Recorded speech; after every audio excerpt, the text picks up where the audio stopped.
Usually when we pick up a religious text on this show, we're wearing our historian hats. Or maybe our literature hats, yeah. Exactly. Yeah. We're looking for metaphors. We're looking for cultural context, or maybe some, poetic wisdom. Right. We analyze the soft side of things, the human element. But today, we have to take those hats off and put on a hard hat. Or maybe a lab coat. A lab coat, yeah. Because imagine for a second that you are holding a scripture and you hand it to a cold, hard data scientist. Yes. Someone who doesn't care about the poetry, doesn't care about the history, and frankly, doesn't care about the faith. They just run the numbers. And that is a terrifying prospect for most religious traditions. I mean, data usually dissolves mystery. In this case, the data scientist comes back to you looking a little pale and says, this isn't a book. This is a mathematical anomaly. And not just a, hey, that's a bit weird kind of anomaly. No, we are talking about a statistical impossibility. The source material we're looking at claims the probability of this text being written by a human is 1 in 10 to the power of 50. Which, just for the record, is a number so large that if you try to write it out, the zeros would, run off the page. It's effectively a statistical zero. So everyone, buckle up. Today we are deep diving into a very specific, very dense stack of documents. It's a lot. We're looking at the Book of the End of Times, along with some heavy-duty research papers that sit right at the intersection of, theology, high-level Bayesian statistics, and theoretical physics. It is a unique intersection. Usually, science and religion are treated like oil and water. They don't mix. They don't mix. But the central premise of the documents we're reading today is that they must mix. The authors argue that religious truth isn't just a feeling. They claim it can be empirically validated. They are trying to prove the divine. And they're identifying a specific individual as the prophesied Mahdi, using the same math we use to train AI or predict stock markets. That's a bold move. And just so everyone knows the rules of the road for today, we are the neutral observers here. Absolutely. Our mission is to unpack this argument, to look at the what if. We are just reporting on the logic inside these documents, not preaching from a pulpit. Precisely. We are auditing the argument. Does the math hold up? And what are the implications if it does? So let's start with Pillar 1. The document calls it the empirical validation of the Quran. And this isn't about verses that sound nice. It's about a code. It is. The claim here is that the text of the Quran is built on this really complex numerical structure that acts like a digital signature. A signature. Yeah, a mechanism to prove authenticity. And the key to the whole code is the number 19. Okay, now I have to play devil's advocate immediately. Because I've heard of numerology before. Someone counts the letters in Moby Dick and finds a prediction for the Super Bowl. Right. Isn't this just cherry picking? I mean, if you look for a power and hard enough, you'll find one, right? That is the standard skepticism, and it's a valid one. Yeah. Usually numerology is arbitrary. You pick a number, you find a coincidence. But the source material argues this is different because of two things: origin and density. Okay. First, they didn't just pick the number 19 out of a hat.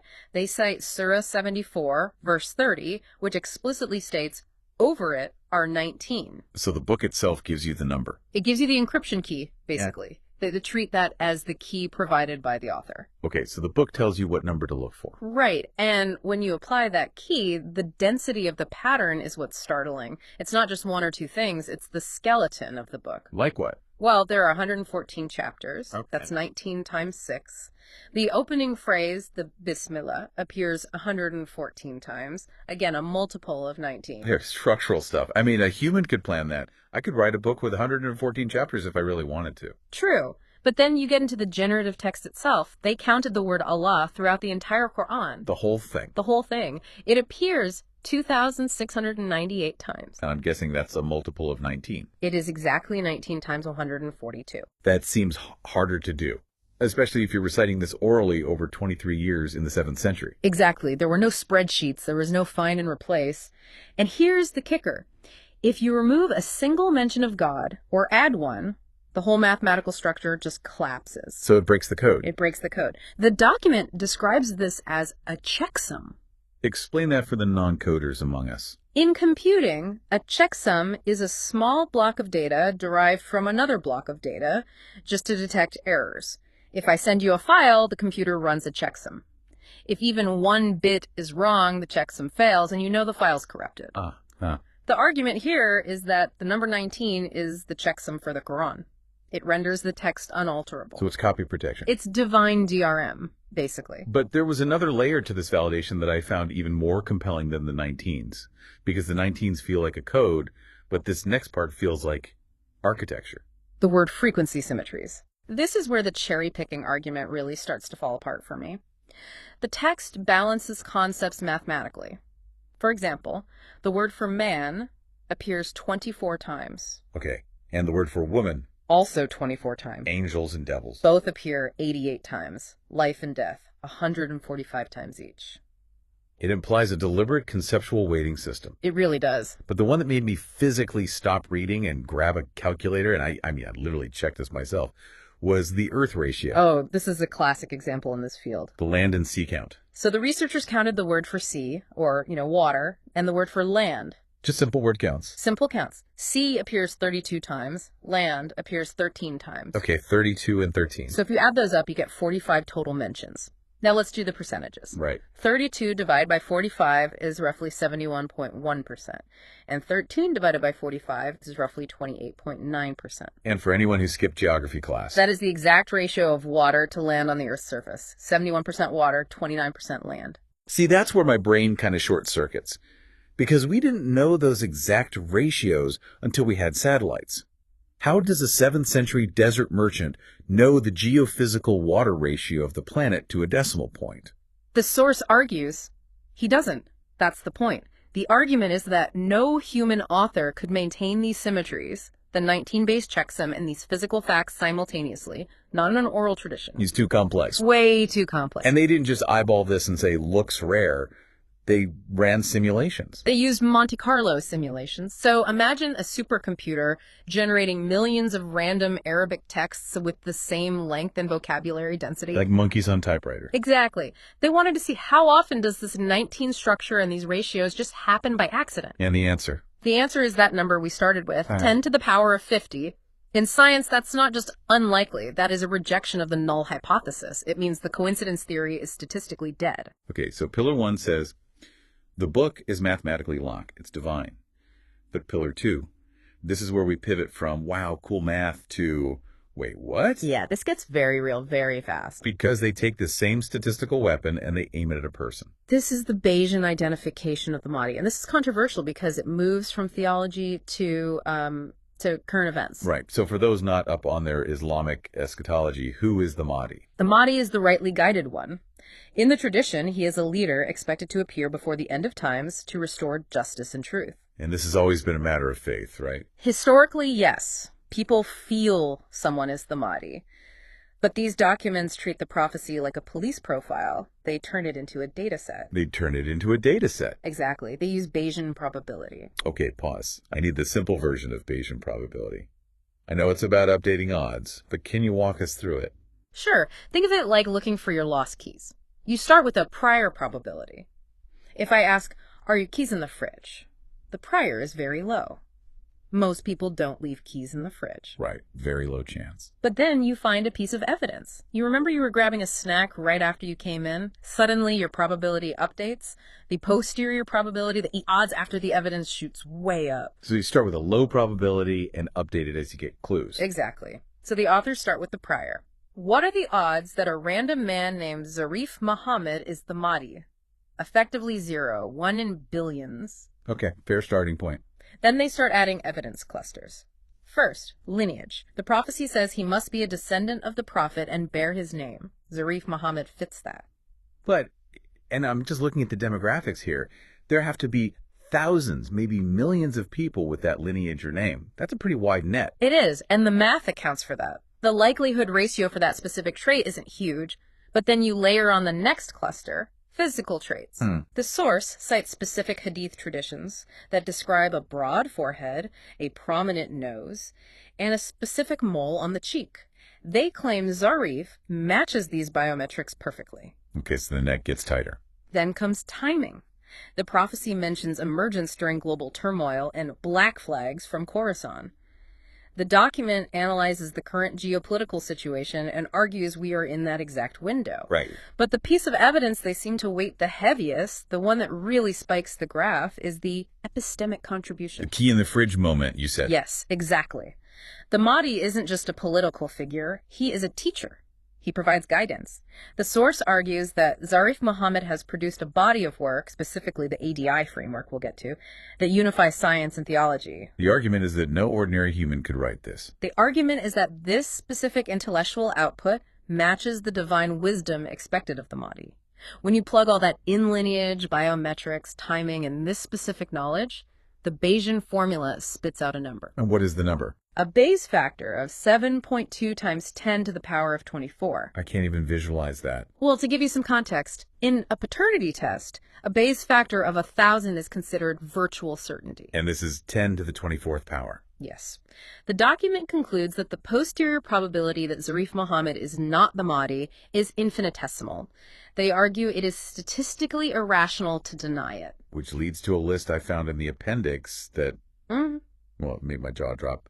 They ranked the top 30 greatest individuals in history. Oh, that list? And they put Zarif Muhammad at number 1. Above the Prophet Muhammad, above Jesus, above Newton, Einstein, Buddha. That feels, it feels blasphemous, even within the context of their own argument. How do they justify placing him above the founders of the great religions? It's a bold claim, but you have to look at their metric. They aren't measuring holiness or popularity. They're measuring what? They're measuring epistemic closure. Epistemic closure. This sounds like a philosophy grad school term. Unpack that for me. Okay, think of human knowledge like a giant jigsaw puzzle. Isaac Newton gave us the corner pieces. He defined mechanics. Right. The prophets gave us the centerpieces. Moral law, the nature of God. But the puzzle was never finished. There was always a gap between the science pieces and the God pieces. And the argument is that Zarif finds the missing piece, the piece that connects them. He is the keystone. Yeah. The source argues that because he uses math to validate the theology and physics to define the boundary of God, he effectively connects the two sides. He closes the loop of human knowledge. So they rank him number 1, not because he started the puzzle, but because he finished it. The closer. That's a fascinating way to look at history. It's not about who is the most famous. It's about who solved the problem. Exactly. And the problem was, how do we reconcile reason and faith? They claim he solved it. Well, let's look at the solution then. This is the third pillar of the deep dive, the ADI conjecture. This is where we leave the statistics and enter theoretical physics. ADI stands for absolute divine infinity. In the text, they use the symbol omega star, omega, to represent God. They used an analogy here that I found really helpful, the sandbox. It's the best way to visualize it. Imagine our entire universe, galaxies, black holes, you, me, is inside a sandbox. We're the kids playing in the sand. Exactly. We can build castles, we can count the grains, we can understand the physics of the sand. But the ADI conjecture establishes a rule, the axiom of unreachability. Right. It states that nothing inside the sandbox can ever reach, measure, or comprehend what is outside the sandbox. The outside is omega. Right. It is the structural limit. So we can't build a sandcastle high enough to touch the sky. Precisely. And this leads to a scathing critique of modern physics in the papers. They call theories like the multiverse or string theory square logic. I love this visual. Square logic versus cube logic. It's a geometry lesson. So imagine the sandbox is a 2D flat square. Square logic tries to explain everything by moving sideways. Horizontally. Right. So scientists look at our universe and say, wow, the constants of nature are fine-tuned for life. That's unlikely. Square logic says, well, maybe there are infinite other squares or universes next to us, and we just got lucky. That's the multiverse theory. Right. But the document argues that is just loading the sandbox. You aren't explaining where the sand came from. You're just imagining more sand. They call it not even wrong because it's untestable. And cube logic. Cube logic adds the vertical dimension. It says the square exists because a cube casts a shadow. It looks up. Okay. It argues that the fine-tuning isn't a random accident of infinite universes. It is a deliberate parameter setting by the omega, the creator outside the box. So instead of inventing infinite invisible universes to make the math work, you just accept a boundary. You accept that the y comes from the vertical dimension, not the horizontal one. And that fundamentally changes the goal of science, it says. You will never find a theory of everything that explains existence purely through physics. Because physics is just the study of the sand. This feels like it connects back to the ranking. Zarif is number 1 because he defines this limit. He says, stop looking for God in the microscope. He's not on the glass. Exactly. And that realization that science has a hard limit leads to the final part of the deep dive, the ethics. The so what factor.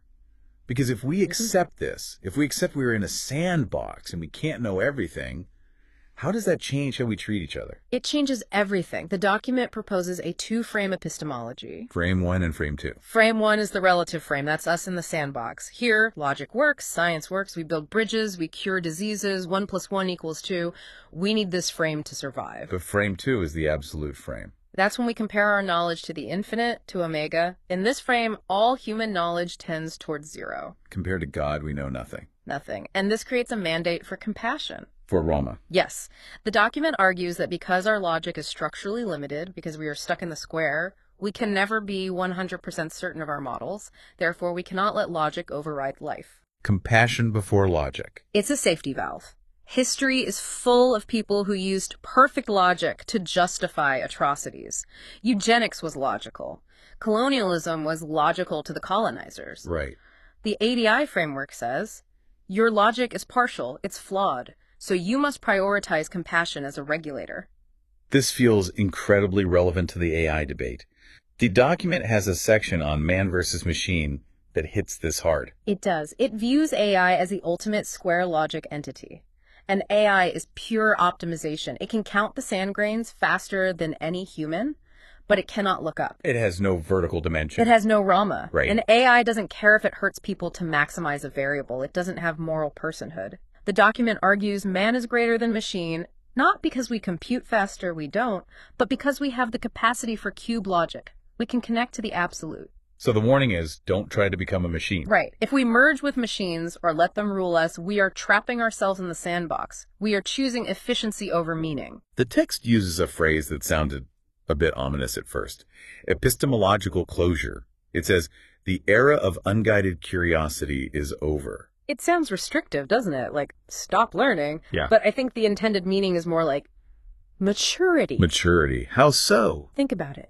Unguided curiosity is building the atomic bomb just to see if the physics works. It's creating a virus just to see if it spreads. It's asking, can we, without asking, should we? And closure means? It means we've mapped the island, we know the boundaries, we know physics yields to metaphysics at the edges, so we stop trying to break the sandbox and start trying to take care of it. From conquest to cultivation. Stewardship. That's the vision. If the gap in the scriptures is filled by math, and the gap in physics is a hard boundary called God, then the war between science and religion is over. Yes, it's a solved equation. It's a solved equation. And if the equation is solved, we are free to work on the application. Living well. Treating each other with Rama. It's a fascinating synthesis. I mean, whether you buy the 19 code or the identification of the Mahdi, the philosophical framework of ADI is incredibly robust. It forces you to check your intellectual ego at the door. It's the man's humility. Yeah. And in an age of information overload where everyone thinks they are an expert on everything, a little sandbox humility is probably exactly what we need. So here's the final thought I want to leave everyone with today. The source material asks a question that is both terrifying and beautiful. If we have finally reached the limit of what we can discover out there, is it finally time to start exploring in here? Are we ready to stop counting the sand and start talking to the other kids in the sandbox? Compassion before logic. That's the takeaway. Thank you for diving deep with us today.